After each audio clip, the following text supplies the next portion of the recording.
Vous ne vous considérez probablement pas comme quelqu'un qui sait bien gérer l'argent. Vous n'avez jamais créé de tableau viral. Vous n'avez pas de stratégie d'investissement complexe. Vous n'avez pas pris votre retraite à 32 ans pour parcourir le monde grâce à des revenus passifs. À l'échelle de ce à quoi ressemble le succès financier sur Internet, vous semblez plutôt ordinaire. Mais ce qui est fascinant chez les personnes qui savent vraiment bien gérer leur argent, c'est qu'elles ressemblent rarement à ce qu'on imagine.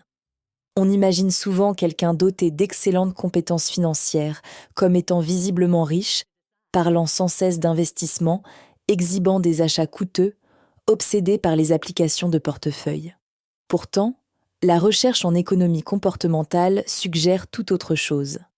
Les personnes qui obtiennent les meilleurs résultats financiers à long terme présentent souvent des caractéristiques psychologiques subtiles qui, au premier regard, n'ont rien à voir avec la réussite financière.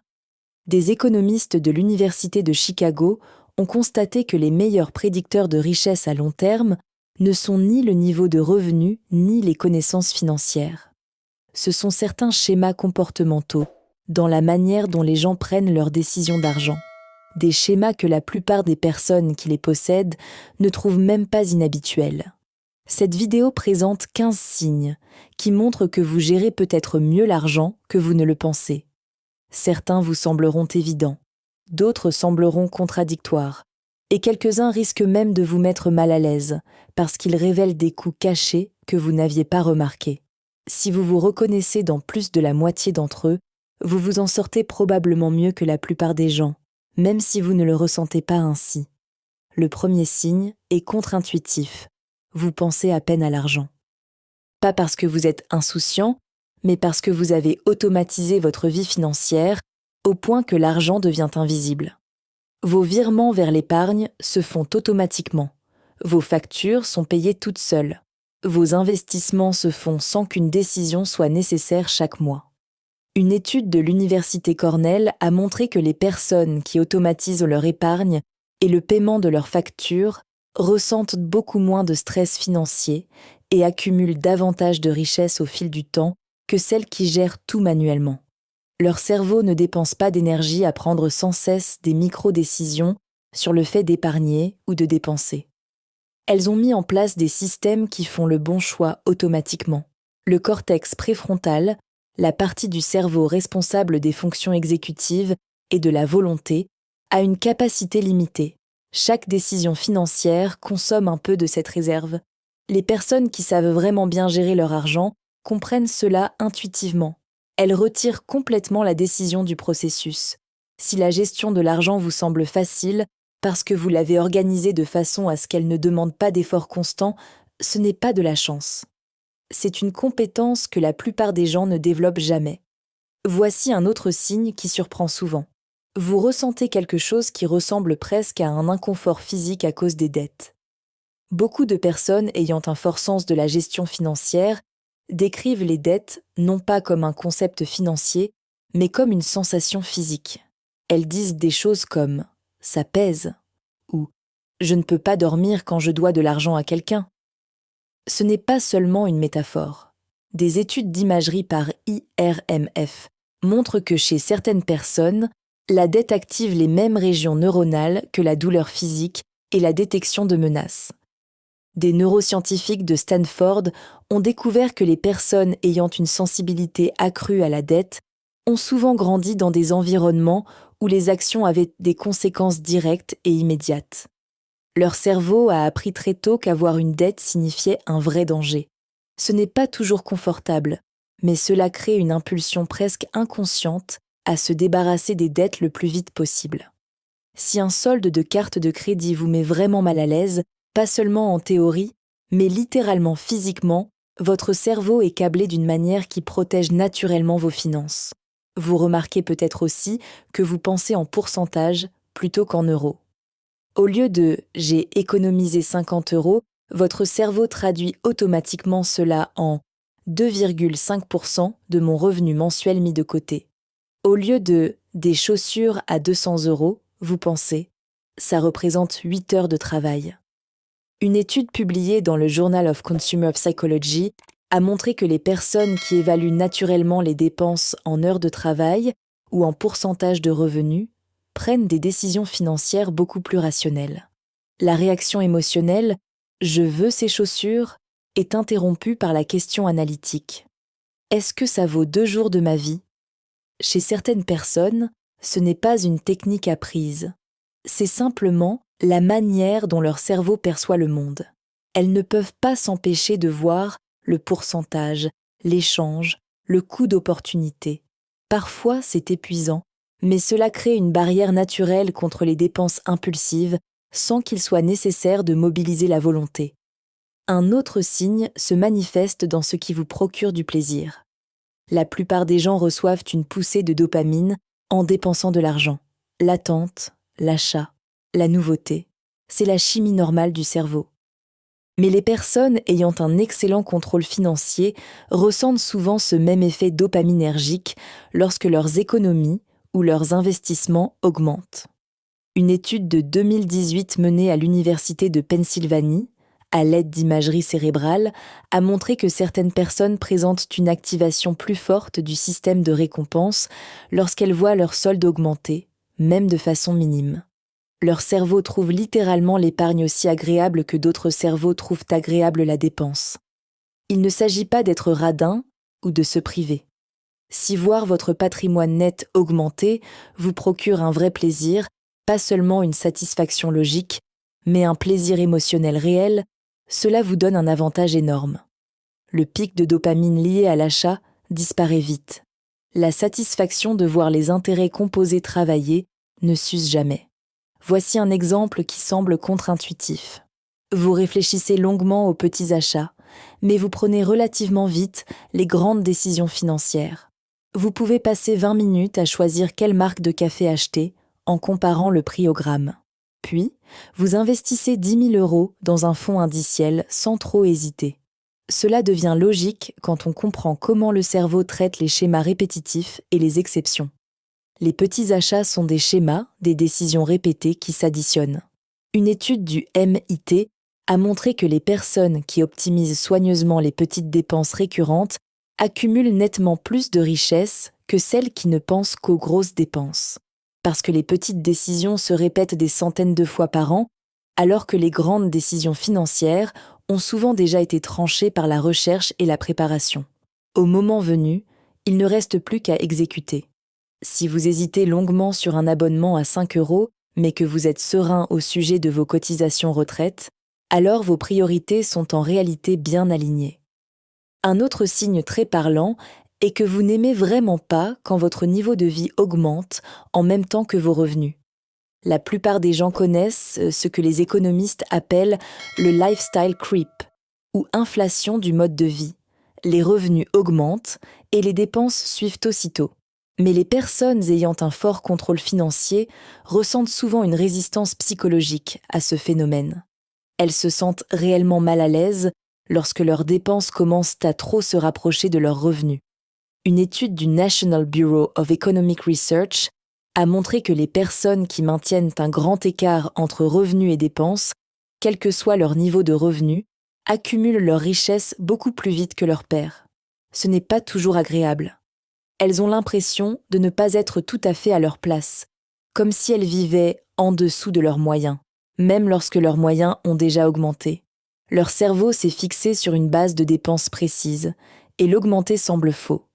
Pas moralement faux, juste faux, comme des chaussures qui ne sont pas à la bonne taille. Cela crée parfois des tensions sociales. Les amis s'étonnent que vous conduisiez toujours la même voiture. La famille demande pourquoi vous ne changez pas de logement. Mais votre zone de confort interne n'a pas à bouger simplement parce que votre compte en banque a grandi. Les personnes qui gèrent bien l'argent ont aussi tendance à considérer leur futur moi comme une vraie personne et non comme une abstraction. Quand elles s'imaginent à 65 ans, à la retraite, vivant de leurs économies, cette personne leur semble vivante et présente. Des études utilisant la réalité virtuelle au Virtual Human Interaction Lab de Stanford ont montré que lorsque les gens interagissent avec des avatars vieillissants d'eux-mêmes, leur comportement en matière d'épargne change fortement. Mais certaines personnes ont naturellement ce lien mental, sans technologie. Lorsqu'elles envisagent un achat, elles ne pensent pas seulement « Est-ce que j'en ai envie maintenant ?» Elles se demandent « Est-ce que mon moi de 65 ans voudra ça ?» ou préférerait-il que j'investisse cet argent ? Et elles se soucient réellement de la vie de cette version future d'elles-mêmes parce qu'elle leur paraît déjà réelle. Il existe aussi ce que les psychologues appellent la prédiction affective. Vous ressentez le regret avant même de faire l'achat. La plupart des gens ressentent cette sensation de malaise après l'achat, en rentrant chez eux et en pensant « Est-ce que j'en avais vraiment besoin ?» Mais les personnes ayant un fort sens financier ressentent souvent cela en avance. Elles éprouvent le regret avant que la transaction n'ait lieu. Une étude de Princeton en 2017 a montré que les personnes ayant une forte capacité de prédiction affective dans les contextes financiers font moins d'achats impulsifs et déclarent une meilleure satisfaction financière à long terme. Leur cerveau simule la scène « j'achète ça, je rentre chez moi, je me sens idiot ». Et elles ressentent cette idiotie dès maintenant, avant même que l'argent ne parte. Cela crée une pause naturelle avant la dépense impulsive, non pas grâce à la discipline, mais grâce à une prédiction émotionnelle précise. Vous pouvez aussi remarquer que vous connaissez vos chiffres sans avoir besoin de vérifier. Si l'on vous demandait tout de suite quel est le solde de votre compte courant, votre dette totale ou votre patrimoine net approximatif, vous seriez assez proche sans ouvrir une application. Pas parce que vous surveillez tout de façon obsessionnelle, mais parce que vous avez développé une conscience de fond de votre situation. Ce n'est pas de l'anxiété, c'est de l'orientation. De la même manière que vous savez à peu près combien d'essence il reste dans votre voiture ou combien de nourriture vous avez chez vous, vous savez globalement où en sont vos finances. Cette conscience de fond évite le genre de dérive où des gens dépensent trop pendant des mois sans s'en rendre compte. Un autre signe facile à manquer. Vous n'avez pas besoin de raconter votre situation financière aux autres. Quand vous faites un bon choix financier, que vous remboursez une dette, atteignez un objectif d'épargne ou obtenez une augmentation, vous ne ressentez pas le besoin de l'annoncer. Vous n'en parlez peut-être à personne. Ce n'est pas de la discrétion au sens cachotier. C'est une question de source de validation. Les personnes qui gèrent vraiment bien l'argent tirent généralement leur satisfaction du progrès lui-même, et non du fait que les autres le reconnaissent. Le chiffre sur le compte est la récompense. La validation externe est inutile. À l'inverse de ceux qui publient chaque succès financier sur les réseaux sociaux ou trouvent un moyen de parler de leurs investissements dans une conversation sans rapport. Le besoin de le montrer indique souvent que la satisfaction intérieure ne suffit pas. Ils ont besoin d'une confirmation extérieure qu'ils s'en sortent bien. Si votre progression financière vous semble complète, même quand personne ne le sait, vous fonctionnez avec une base psychologique plus stable.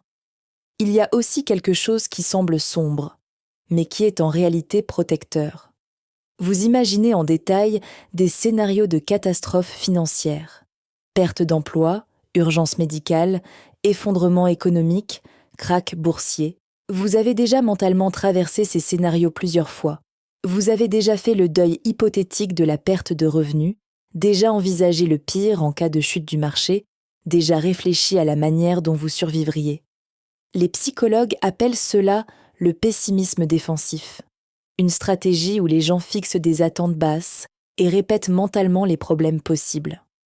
Des recherches au Wellesley College ont montré que les pessimistes défensifs réussissent mieux dans les situations incertaines parce qu'ils ont déjà traité l'anxiété à l'avance. Cela contribue probablement à une certaine anxiété financière, même quand tout va bien. Mais cela signifie aussi que vous constituez un fonds d'urgence robuste, que vous diversifiez vos sources de revenus et que vous évitez de trop vous endetter parce que vous pouvez imaginer très clairement ce qui se passe si vous ne le faites pas. Et il y a peut-être un autre point dans lequel vous vous reconnaîtrez. Vous êtes sincèrement heureux des étapes financières banales. Rembourser un prêt, atteindre un montant rond sur votre épargne, maximiser une cotisation retraite.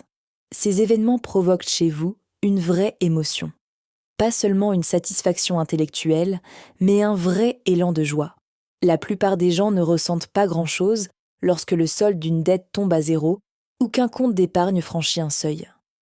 Mais si vous avez vraiment ressenti de la joie en atteignant un fonds d'urgence de 6 mois, ou un frisson en voyant votre patrimoine net devenir positif, alors votre système de récompense est aligné avec les comportements qui construisent la richesse sur le long terme. En 2026, lorsque la limite 401K de l'IRS est de 24 500 €, certaines personnes ne ressentiront absolument rien au moment de la remplir. Vous pourriez avoir l'impression de gagner quelque chose. Et ce sentiment est un avantage que la plupart des gens n'ont pas. Voici un autre signe qui peut être socialement maladroit. Vous recherchez vos achats plus longtemps que vous n'utilisez ensuite l'objet lui-même. Un article à 30 € peut vous prendre 2 heures de recherche. Lecture d'avis, comparaison des options, calcul du coût par utilisation, vérification des promotions. Le temps investi dépasse largement tout rendement raisonnable. Mais ce n'est pas vraiment une question de 30 €.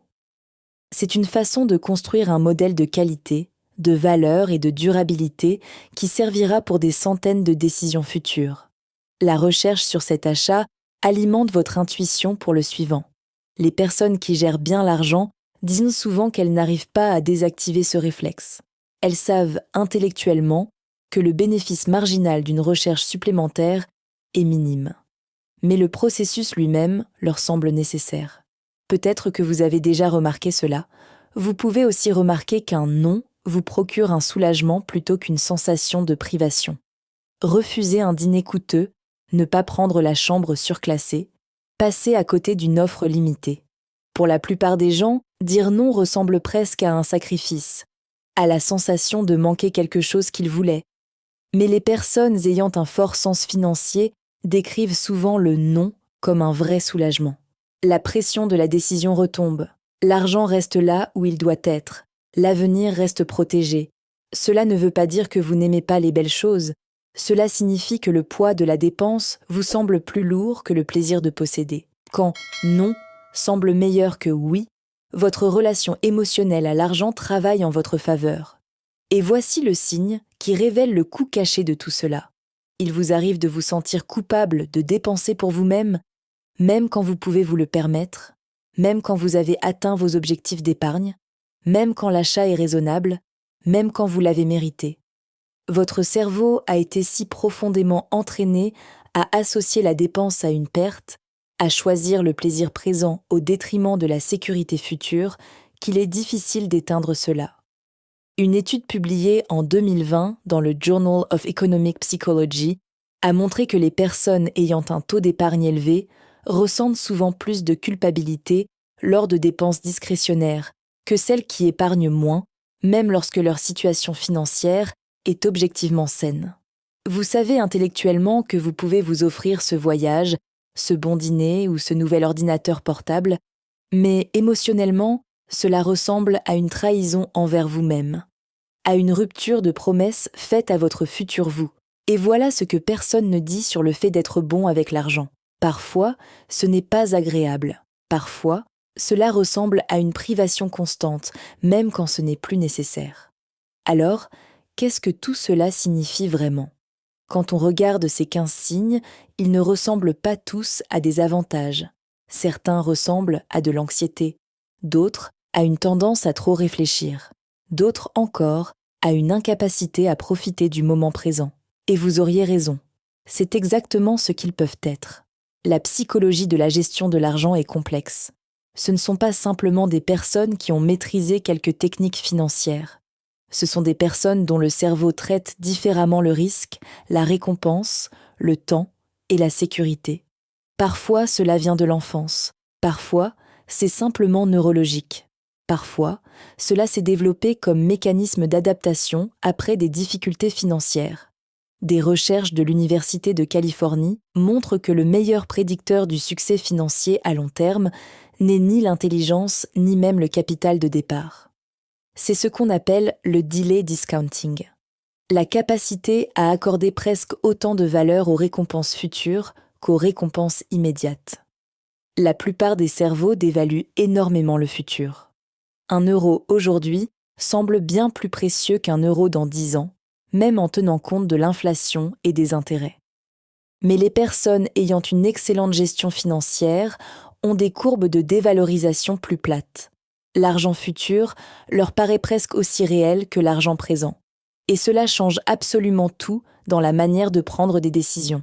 Toute votre vie financière peut donc être façonnée non pas par vos connaissances ou votre discipline, mais par la manière dont votre cerveau dévalue l'avenir.